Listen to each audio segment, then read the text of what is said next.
I do identify as European and as a Portuguese, but I must say that I uh, don't. I'm not very fond of the idea of identifying myself in a collective group, because when you do so, when you say I am Portuguese or I am European, sometimes that means that you are refusing to identify with other realities. You are discriminating. You are, in a way, trying to show the differences, what separates you from other realities. So, yes, I identify myself as European and as a Portuguese, but that doesn't mean that I exclude the idea that I am a mixture of a lot of stuff.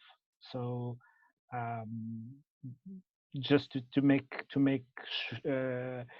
sure that I'm refusing the identity politics that nowadays are very common.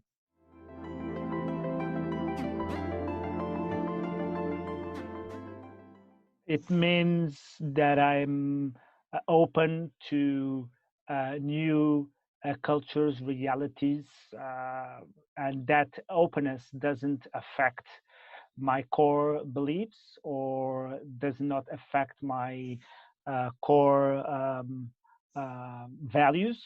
And more than that, that it enriches me and makes me a more tolerant human being. So I like the idea of being like Tony Judd said, edge people. I like to be in the middle of a lot of influences. So um, presenting myself as an European is a recognition that I'm much more than the place I was born in, and that I'm my my life and um, my convictions, my beliefs, my philosophy is open to new influences, and being an European is a good way to show that.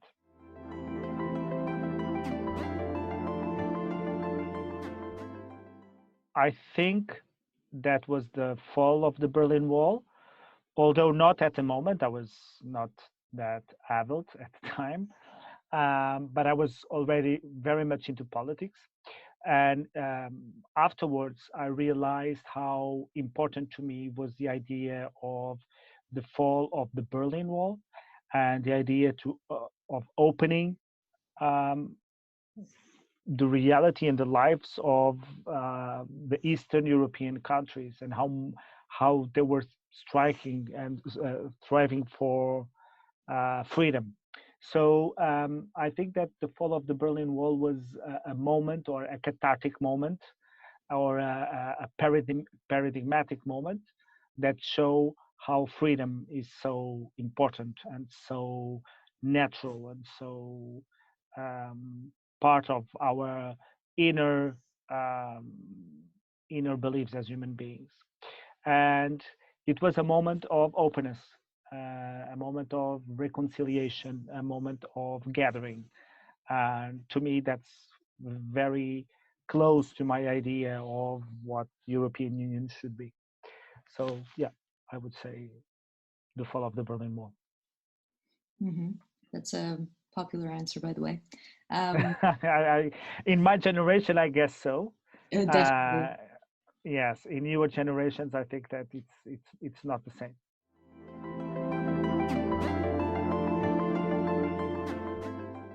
I tend to resist to those questions or to those answers because it would mean that the history was already written and closed, the recent history, and it's not true.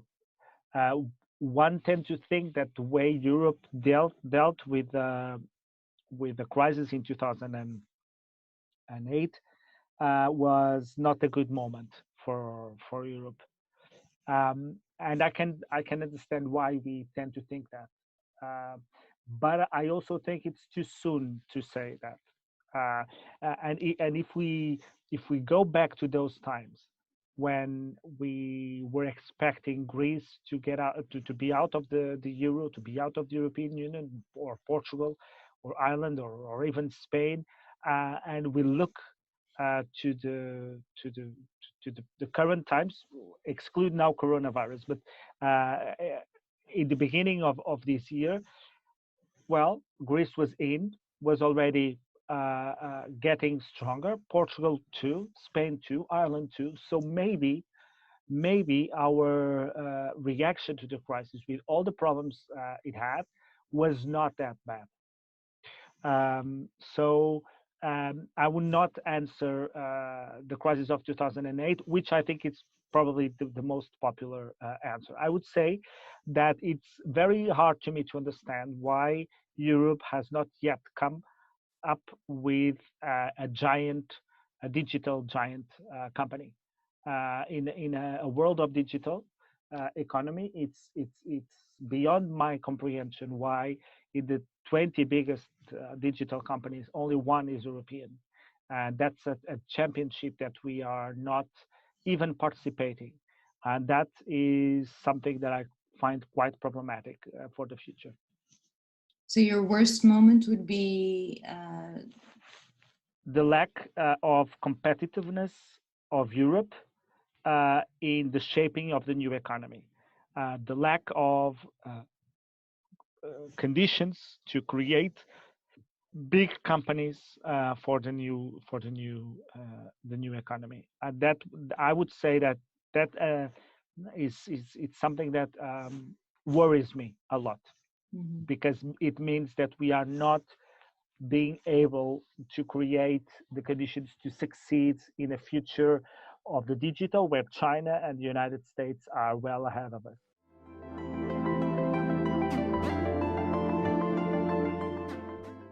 We are living now in a pandemic moment, and I'm not very fond of alternative history, but I like to imagine what would the life of the European citizens in this pandemic situation if there was not European Union. How would we be in what concerns global chains of food, of supply of food, of medicines, of vaccines?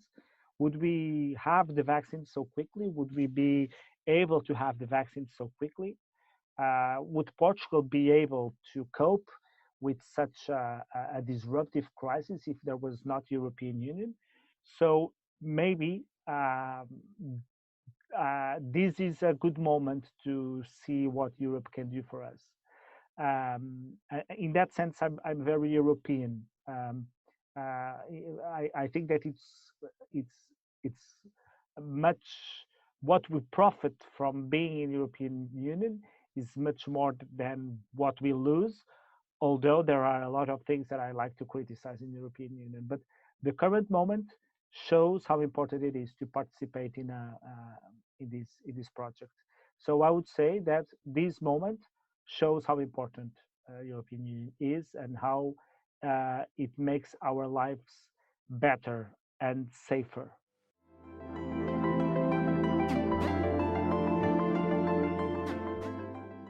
The four freedoms um, are to me the base of the most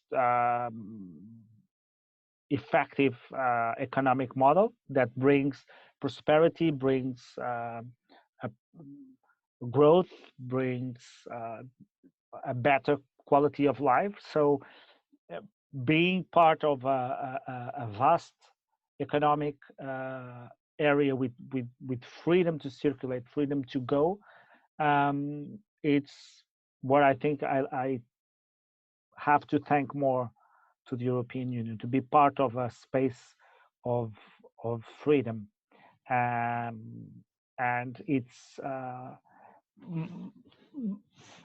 sometimes I think that we like to think that freedom was something that is just given to us, and it was already there.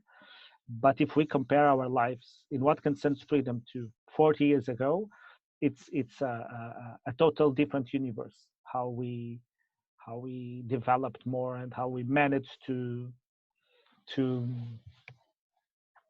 benefit from it.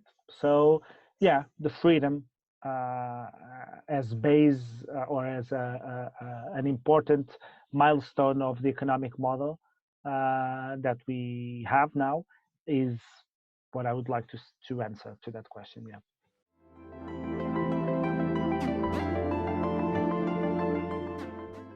to be uh, uh, as competitive as China and United States in the new economy, because this means this may seem as a technocratic answer, but that is crucial to have uh, better jobs, better paid off jobs, more opportunities, and to be able to be competitive would mean that we will have a better education and a better social system. So, um, as an instrument, I would say that I would like to have Europe as competitive as China and the United States in the digital economy as an instrument, because that would mean that we would have a more um, social concerns, that we will have less social problems, because that would mean that we would be more prepared to the challenges that we face ahead.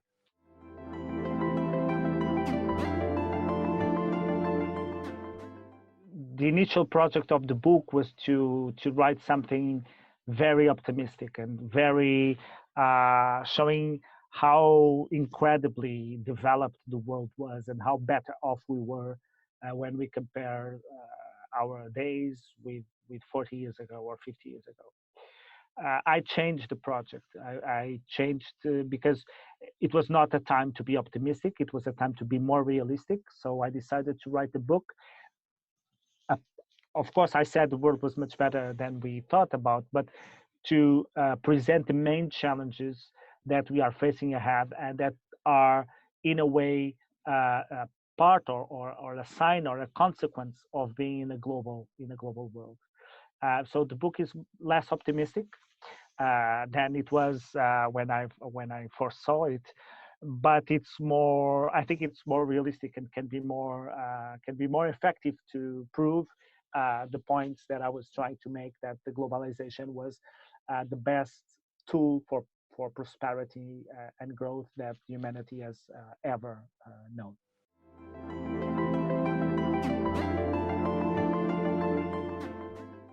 Well, I think that the vaccine is it's a good example. Can we imagine to have a vaccine less than 1 year after knowing the virus? And if we look to the vaccine, it's a result of work of people coming from different nationalities with different backgrounds that studied in different universities that are using previous knowledge that was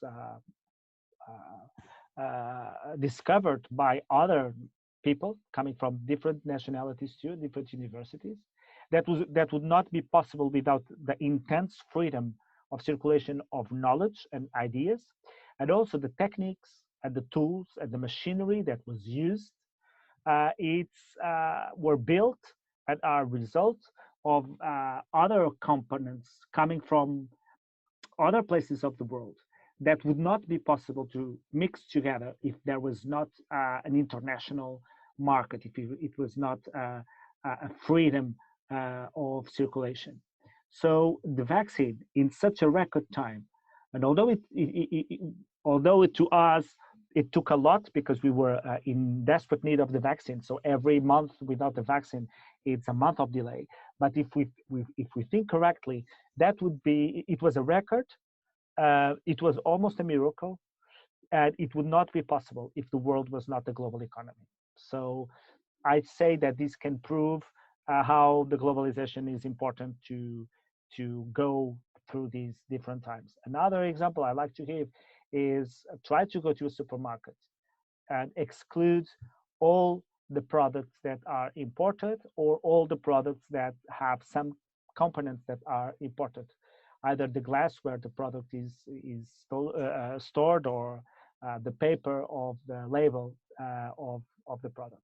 If you do so, you will have the shelves almost empty, which means that every day in our daily life we benefit from globalization, the enormous um, number of goods and services that we have and know today would not be possible or as cheap if we were not in a global world. So I think these two examples are good examples of how globalization is important to us.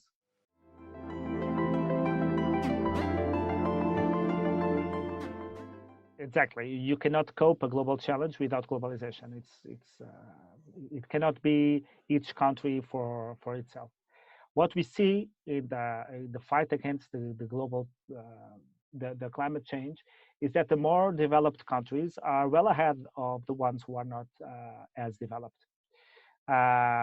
We cannot compare European emissions with China emissions. We are much more focused on that, and we are doing a much better work than those states, that those authoritarian states. So it's not possible statistically, looking to data, to agree with that sentence, showing that authoritarian states are better equipped or are doing a better job than liberal democracies. That may come from the fact that authoritarian states um, are worried first in their own legitimacy, not in the well-being of the society. The major concern of a dictator or the major concern of authoritarian leader is to save the face of the regime. So that means that in a crisis of public health, like coronavirus was, they were more interested in showing that they had nothing to do with the problem and that there is no problem, rather than go to a more um, uh, urgent answer to the problem. And that we saw that. We saw that with China and the first weeks of coronavirus. So, of course, that authoritarian states, because they are authoritarian and they do not worry about freedoms, can act quicker in several ways. But because they are authoritarian, they can often and more commonly act quicker and badly than the liberal democracies. There is not a perfect regime, of course, but I don't see in climate change any good set of data that shows that authoritarian regimes are better off in those criteria or in environmental criteria to compare better off than the democracies.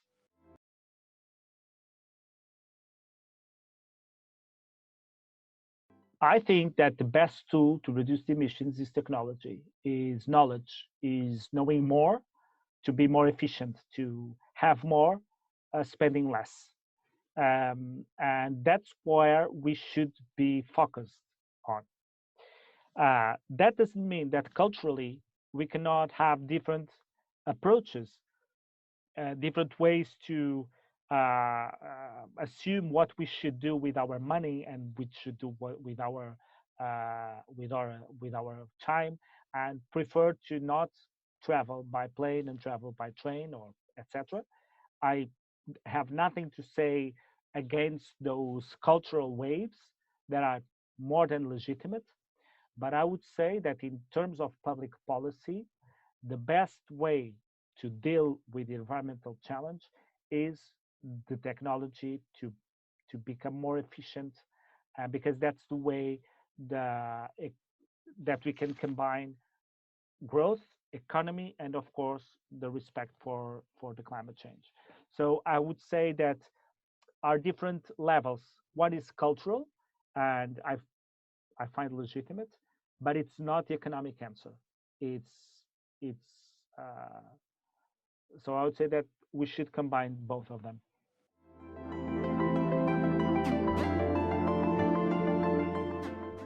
I don't see that the legal imposition of that would be it would be a good measure, because it would mean that we would freeze the technology. It's like, okay, the best way to deal with this is to stop our lives, to stop doing our lives. And you start with the planes and you start with the flights, and then you'll discover that the train, if you want to go from here to Copenhagen by train, it will also burn a lot of, it will cause a lot of emissions. So it's better not to go to Copenhagen. And then you start realizing that you should go only to Berlin, but to Berlin also in 20 years, you will discover that it's much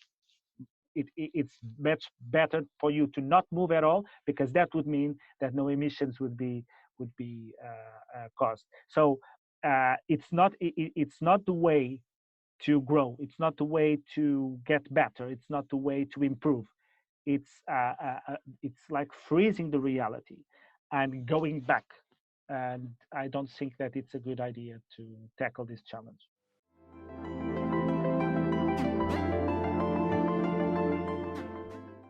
In fact, you need for European Union to be more involved. You need to be more involved, the European Union to be more involved, and also multilaterally with the other economic um, models and countries.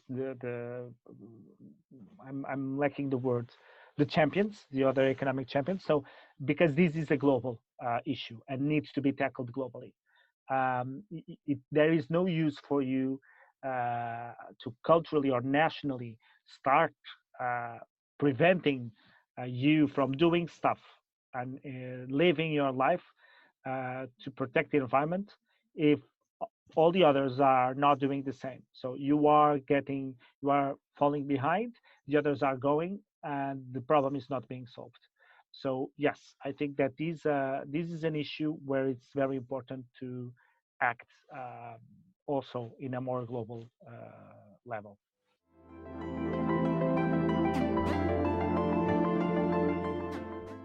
I like to think that freedom of circulation is it's the base of globalization, right? It's the possibility for you to travel or to transport or to send or to import or to export in a more or less free way, with more or less barriers, but with that possibility.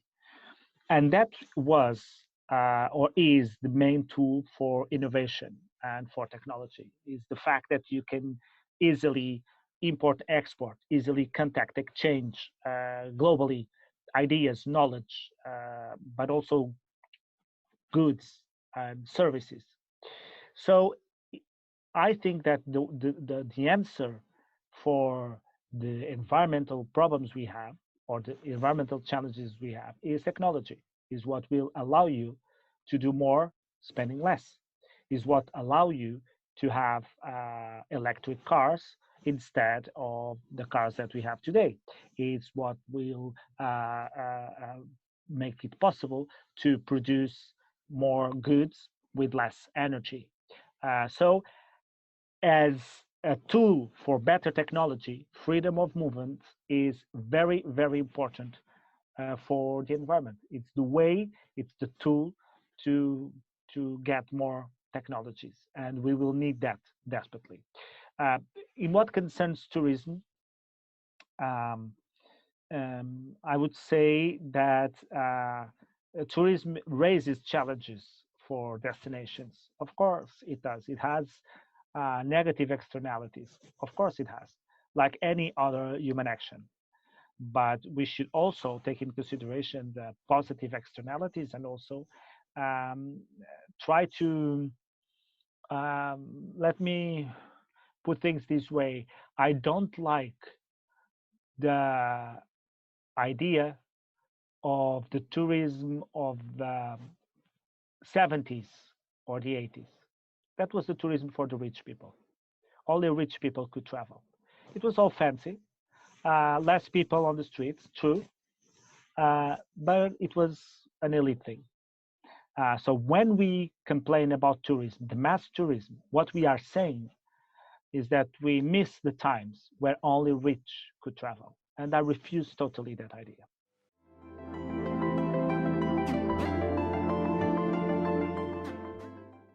Nowadays, we are also witnessing what happens to our economies when the tourism is not here. So we can now have a more balanced discussion on the effects of tourism and how can we profit from it and how can we have a balanced tourism economy. So um, the main challenge now is to make sure that we can still have that economic positive effects that the tourism was used to bring to our economies. It's not only the Portuguese, it's not only, and it's not only the Mediterranean countries that profit a lot from tourism.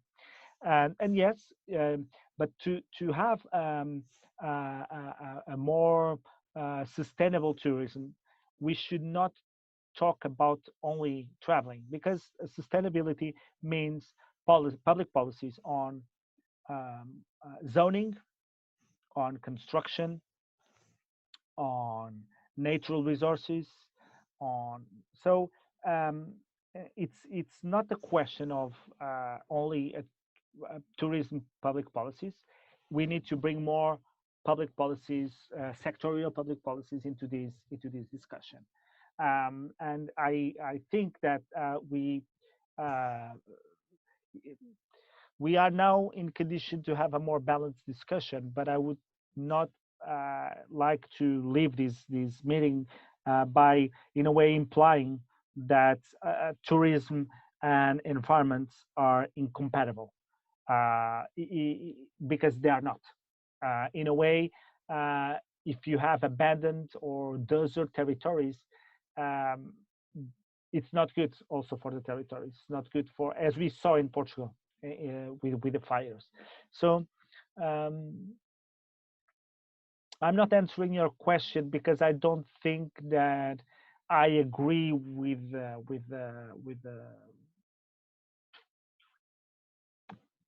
Premise. framework, the premises or the framework you gave.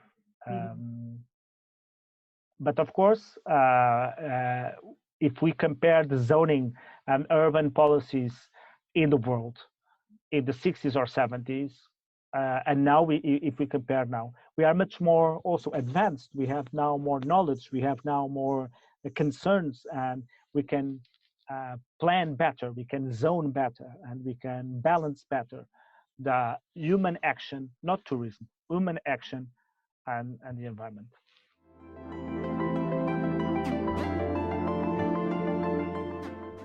Well, what can be demonstrated is that automation creates much more jobs than it destroys. Historically, it was always the case. And if we look back to the last 30 years, it's still the case. There are much more jobs being created than being destroyed globally. So the question is, in every country, in every region, how would you make sure that the jobs that are being created here? And how do we make sure that our region is not a region where the jobs destroyed by automation are here? So how can we create that? And that's why in the beginning of our conversation, I said it's to me very crucial and important that Europe prepares itself to be competitive in this economy, digital economy, because we need the companies to be here. We need the digital companies to be creating jobs here. We need to make sure that we have the best environment for them to invest here and create jobs, because they will create a lot of jobs.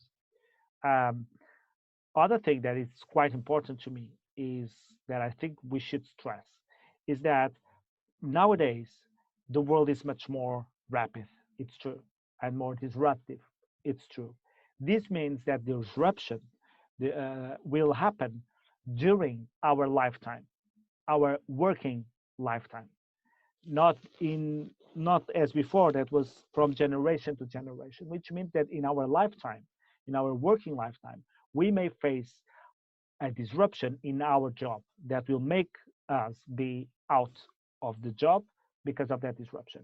So we need to make sure that now we have reskilling tools, that we have ways to reskill the labor forces during the times they are working. We should look at that not as a way to save people from unemployment, but to save people from being displaced of the economy. We need to make sure that while working, people are being reskilled to the new dimensions of the economy and the new challenges that that economy is bringing to their industry. And that is a revolution that we need to make. Our social security systems and also our um, scaling programs are not prepared for this velocity, for the need to help people while they are working. And I would say that's a very reskilling is one of the biggest challenges that we have to profit from globalization and not to be a victim of it.